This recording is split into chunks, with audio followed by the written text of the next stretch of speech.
नमस्कार विद्यार्थी मित्रांनो, आज आपण इयत्ता 7वीच्या स्कॉलरशिप परीक्षेचा गणित विषय अभ्यासत आहोत. इयत्ता 4थी व 7वीच्या स्कॉलरशिप परीक्षेच्या संपूर्ण तयारीसाठी चॅनलला लाईक आणि सबस्क्राईब करा. मध्ये आपण नैसर्गिक संख्या, पूर्ण संख्या, पूर्णांक संख्या, परिमेय संख्या याच्यावर आधारित महत्त्वपूर्ण बाबी मागील व्हिडिओमध्ये अभ्यासलेले आहेत. आज आपण त्यावर आधारित स्वाध्याय 2.1 अभ्यासू. पहिला प्रश्न बघा, 7/2 बरोबर डॅश डॅश अधिक 1/2. आता 7/2 म्हणजे काय असतं? बे काय बे बे त्रिक 6. त्रिक 6 किती शिल्लक राहतं? 1 शिल्लक राहतं आणि छेद 2 म्हणजे 7/2 म्हणजे काय असतं? 3.1/2. छेद 2 अपूर्णांकामध्ये असतं म्हणजे 3.5. म्हणजेच ह्या डॅश डॅशच्या जागी कुठला अंक येईल? पर्याय क्रमांक 1 येईल, 3 येईल. -2 ही ऋण पूर्णांक संख्या. एक पर्याय बघा, -1च्या उजवीकडे येईल. आता -2 म्हणजे काय असतं संख्या रेषेवर? आता संख्या रेषेवर काढूयात आपण. इथं 0, इथं 1, 2, 3, 4, 5. इकडं असतात ते अधिक असतात काय, आणि इकडं -1, -2, -3, -4. -1च्या उजवीकडे येईल. -1च्या उजवीकडे आहे का? -2 डावीकडे आहे, त्यामुळं पर्याय क्रमांक पहिला योग्य नाही. -1च्या डावीकडे येईल. -1च्या डावीकडे आहे का -2? बरोबर आहे, त्यामुळे पर्याय क्रमांक 2 योग्य आहे. 0च्या उजवीकडे आहे का? 0च्या उजवीकडे म्हणजे उजवी बाजू म्हणजे इकडची बाजू झाली. इकडे आहे का 0च्या उजवीकडे? नाही, 0च्या डावीकडे आहे, त्यामुळे हा पण योग्य नाही. अधिक 1च्या उजवीकडे आहे का? डावीकडे आहे, त्यामुळे हा पण योग्य नाही, त्यामुळे पर्याय क्रमांक 2 बरोबर आहे. प्रश्न क्रमांक 3 बघा, पुढीलपैकी कोणत्या पर्यायातील गुणाकार समान आहे? आता पहिला पर्याय बघा, 9×8 = 72 आणि इथं वजा गुणाकारात वजा चिन्ह जातं, दोन्हीला पण वजा आहे, इकडे पण वजा आहे, -8ला पण वजा चिन्ह आहे आणि 9ला पण वजा चिन्ह आहे. आता दुसरं बघू, 9×8 = 72 आणि इथं 1 - 1 अधिक आहे, त्यामुळे वजाचं चिन्ह येतं. आता दुसरं बघा, -8 × 9 व -9 × -8. 9×8 = 72 आणि एकाला अधिक आहे, एकाला वजा आहे, त्यामुळे वजाचं चिन्ह येतं इथं. 9×8 = 72. इथं दोन्हीला पण वजा चिन्ह आहे, त्यामुळे काय येतं इथं अधिक चिन्ह येतं, त्यामुळे समान आहे का? हे समान नाही, हे समान नाही. आता बघा, 9×8 × -9 व 8 × 9. 9×8 = 72, वजाचं चिन्ह येतं आणि 9×8 = 72 इथं अधिकचं चिन्ह येतं, त्यामुळं हे पण पर्याय क्रमांक 3 पण योग्य नाही. आता 4 नंबर बघू, -8 × -9 व 9 × 8. 9×8 = 72, वजा गुणाकारामध्ये वजा चिन्ह असेल तर काय होतं? अधिक होतं. व 9×8 = 72 इथं अधिकचं चिन्ह आहे, दोन्हीला समान चिन्ह आहे, त्यामुळं इथं पण अधिकच येणार, त्यामुळे पर्याय क्रमांक 4 नुसार इथं समान आहेत, दोन्ही गुणाकार समान आहेत, त्यामुळे पर्याय क्रमांक 4 योग्य आहे. आता प्रश्न क्रमांक 4 बघा, 6 × -1 बरोबर किती? तर 6 × -1 इथं अधिक आणि वजा, एक गुणाकारामध्ये एकाला अधिक आणि एकाला वजा चिन्ह असेल तर वजाचं चिन्ह येतं, आणि 6 × 6 हे 6 आपण 3 प्रकारे लिहू शकतो बघा. पहिला -6/1 असं पण लिहू शकतो, किंवा मध्येही चिन्ह देऊ शकतो 6/1 किंवा 6/-1 असे 3 प्रकारे लिहू शकतो, त्यामुळे पर्याय 6/-1 पर्याय क्रमांक पहिला योग्य आहे. इथं 6/1 म्हणजे 6, याला वजा चिन्ह येत नाही, त्यामुळे हा योग्य नाही. तो अंशामध्ये -1 केले, त्यामुळे हा पण पर्याय योग्य नाही. 1/6 हा पण पर्याय योग्य नाही, त्यामुळे पर्याय क्रमांक पहिला योग्य आहे. आता 7/-2 बरोबर किती? 7 आता पहिला पर्याय बघू. 7 वजा 7 एके 7 म्हणजे -7/2. हेच आपण 7/-2 अशा हे लिहू शकतो. त्यामुळे पहिलाच पर्याय बरोबर आहे. आता पर्याय क्रमांक 2 बघा. 7 एके 7/2 याच्यामध्ये धनसंख्या येते हे, त्यामुळे हा पर्याय योग्य नाही. 7 एके 7 वजा 7 आणि बे एके बे वजा 2 म्हणजे हे -7/-2 म्हणजेच 7/2. भागाकारामध्ये हे वजा वजा चिन्ह जातं आणि अधिक येतं, त्यामुळं हा पण पर्याय योग्य नाही. आणि याच्यामध्ये तर अंश आणि छेद याच्यात बदल केले, वरती 2/7 केले, त्यामुळे हा पण पर्याय योग्य नाही. त्यामुळे पर्याय क्रमांक पहिलाच योग्य आहे. नंतर प्रश्न क्रमांक 6 बघा. -13/-2 बरोबर किती? -13/-2 म्हणजेच 13/2. हे भागाकारमध्ये दोन्ही संख्यांना जर वजा वजा चिन्ह असेल तर अधिक चिन्ह होतं. हे दोन्ही चिन्ह जातं आणि 13/2 राहते. ह्याच्यामध्ये बघा -13/2 येते, त्यामुळे हा पर्याय योग्य नाही. याच्यामध्ये 13 एके 13 आणि इथं -2 येते, त्यामुळे हा पण पर्याय योग्य नाही. इथं 2/13 हा पण योग्य नाही. 13/2 पर्याय क्रमांक 4 बरोबर आहे. -96/16 बरोबर किती? तर -96/16 16 एके 16 16 सख्ख 96 आणि वजाचं चिन्ह इथं येईल, म्हणजेच वजा भागाकार किती केला? -6 आला. पर्याय क्रमांक 2 योग्य. -120/-30 बरोबर किती? -120/-30 भागाकारामध्ये हे चिन्ह जातं, त्यामुळे किती राहतं? 120/-30. हे शून्याला हे शून्य गेले, 3 एके 3 3 चौक 12 म्हणजे भागाकार किती आला? 4 आला. पर्याय क्रमांक 2 योग्य. प्रश्न क्रमांक 9 बघा. 5/8 - 3 × 5 बरोबर किती?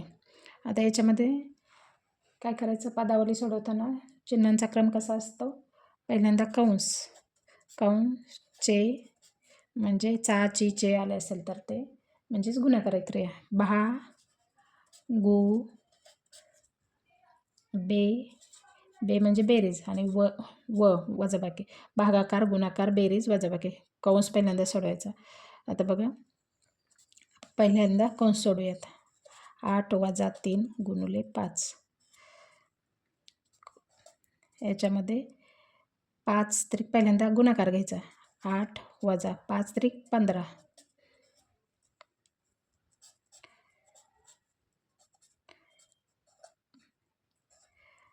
15मधून 8 गेले किती राहिले? 7 राहिले. मोठ्या संख्येचं चिन्ह द्यायचं, भागाकार वजाबाकी करायची आणि मोठ्या संख्येचं चिन्ह कुठलं आहे? वजाचं आहे. आता कंस सोडून झाला. आता याच्यामध्ये काय असते? गुणाकाराचं चिन्ह असते. संख्या कंस आणि संख्या असेल तर यांच्यामध्ये गुणाकाराचं चिन्ह असेल. 5 × -7 7 5 35 वजाचं चिन्ह -35. पर्याय क्रमांक 3 योग्य. आता प्रश्न क्रमांक 10 बघा.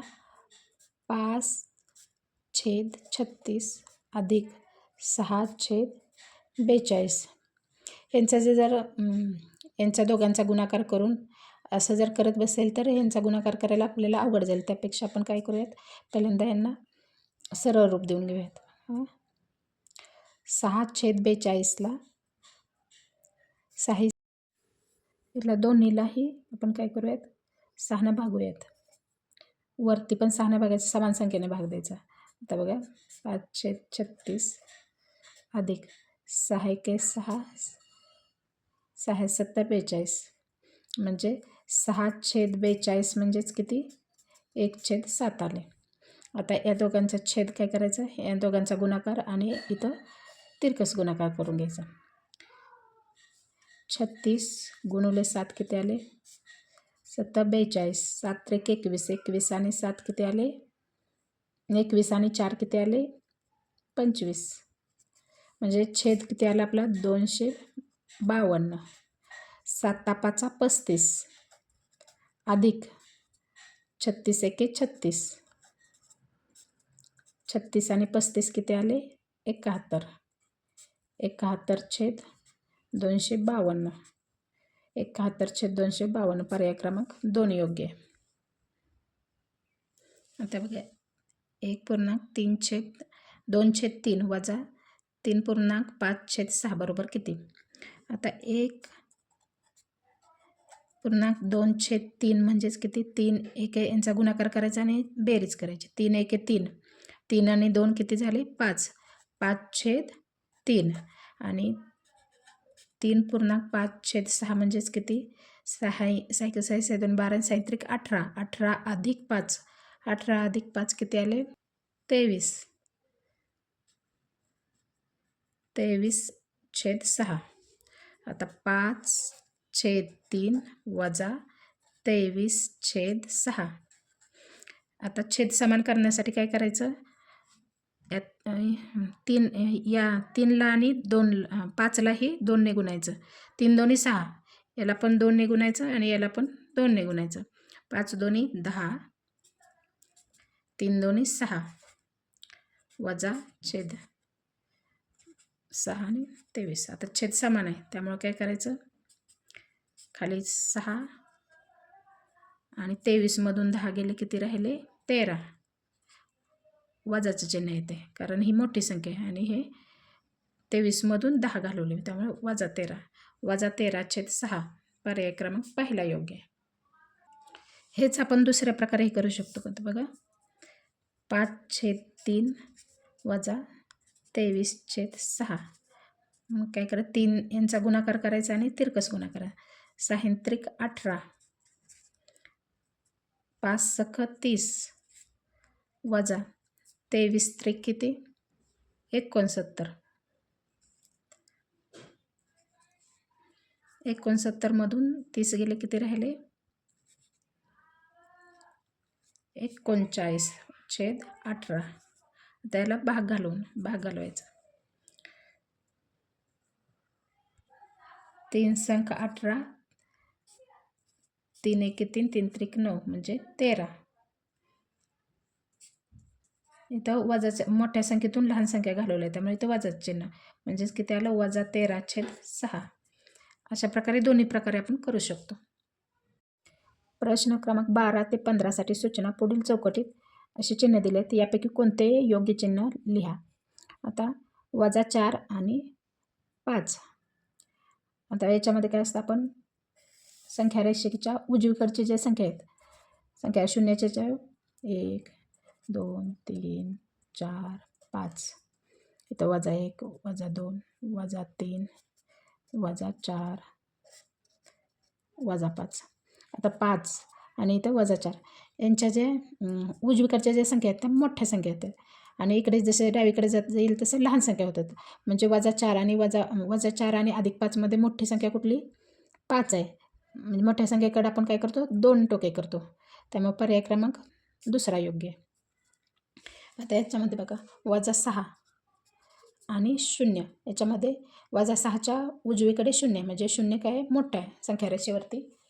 0 काय कुठल्या बाजूला आहे उजवीकडे आहे वजा 6च्या त्यामुळे 0 मोठा आहे म्हणजे 0कडे 2 टोके आणि 6कडे 1 टोक म्हणजे पर्याय क्रमांक कुठला दुसरा आहे बरोबर आहे. वजा 1 आणि वजा 2मध्ये 1 मोठा आहे. एक संख्या रेषेवर वजा 2पेक्षा काय आहे उजवीकडे म्हणजे पेक्षा मोठे चिन्ह वापरायचे आपण. वजा 1कडे 2 टोके आणि वजा 2कडे 1 टोक पेक्षा मोठे चिन्ह म्हणजे पर्याय क्रमांक दुसरा योग्य आहे. 0 आणि 3. 0 आणि 3मध्ये 3 मोठे आहे. 0पेक्षा 3 हे संख्या रेषेवर कुठलं आहे उजवीकडे आहे त्यामुळे 3 मोठे आहे त्यामुळे पेक्षा मोठे चिन्ह वापरायचे. पर्याय क्रमांक दुसरा योग्य आहे. तर प्रश्न क्रमांक 16 बघा 2.1/5 भागिले 5.3/6. 2 पूर्णांक म्हणजेच हे आपण कसं लिहू शकतो 2 1/5 म्हणजेच 5 दोन्ही 10 आणि 1 11. 11/5 आणि हे कसं लिहू शकतो 5 5 सख 30 30 आणि 3 33. 33/6 म्हणजे काय 11/5 भागिले 33/6. भागाकार म्हणजेच काय असतो, उलटून गुणाकार असतो. म्हणजेच 11/5 गुणुले वरती 6/33. भागाकार म्हणजेच आपण ही संख्या उलटून गुणाकार असे लिहू शकतो. आता बघा 11 1 11 गुणाकारामध्ये असा तिरकस गुणाकार केला तर चालतोय. 11 त्रिक 33, 3 1 3, 3 2 6 म्हणजेच 2/5. 2/5 पर्याय क्रमांक दुसरा योग्य. आता प्रश्न क्रमांक 17 बघा. 4 ते 7 या दरम्यान नैसर्गिक संख्या दर्शवणारा योग्य पर्याय कोणता? 4 ते 7च्या दरम्यान म्हणल्यावर 4 आणि 7 धरायचं नाही. 4च्या पुढचे कुठले इथे 5 6 7 नाही, म्हणजे 5 आणि 6 यायला पाहिजे. इथं 4 आले, त्यामुळे पर्याय क्रमांक पहिलाच योग्य नाही. दुसरं 5 आणि 6 पर्याय क्रमांक दुसरा बरोबर आहे. इथं 0 4 नाही, 0 येत नाही, -4 -7 येत नाही, त्यामुळे पर्याय क्रमांक दुसराच योग्य. आता प्रश्न क्रमांक 18 बघा. -2 व 3 या दरम्यानच्या अपूर्णांक संख्या दर्शवणारा योग्य पर्याय कुठला कोणता? तर -2 संख्या रेषेवर बघा, इथं 0 1 2 आणि 3 आणि इथं -1 आणि -2 यांच्या दरम्यानच्या म्हणजे कुठल्या संख्या येतात? -1 0 1 आणि 2. -1 0 1 आणि 2 पर्याय क्रमांक पहिलाच योग्य. पहिल्या 2 मोज संख्या, पहिल्या 2 पूर्ण संख्या व पहिल्या 2 सर्वात मोठ्या ऋण संख्या यांची बेरीज किती? पहिल्या 2 मोज संख्या कुठल्या येतात? पहिल्या 2 मोज संख्या म्हणजेच नैसर्गिक संख्या 1 आणि 2, 1 पासून सुरू होतं. पहिल्या 2 पूर्ण संख्या, आता हे बघा पूर्ण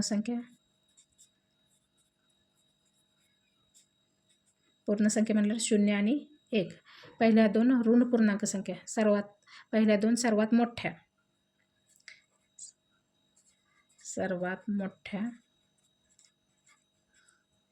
ऋण पूर्णांक संख्या.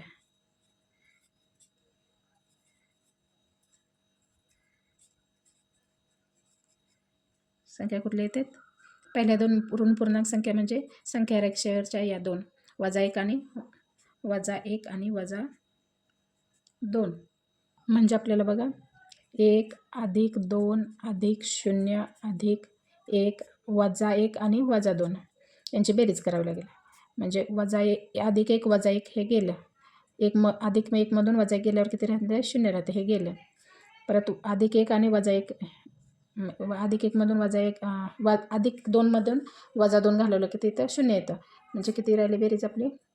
0 + 1 1च, म्हणजेच पर्याय क्रमांक 2 नंबरचा 1 बरोबर आहे. अशा प्रकारे आपला स्वाध्याय 2.1 संपलेला आहे.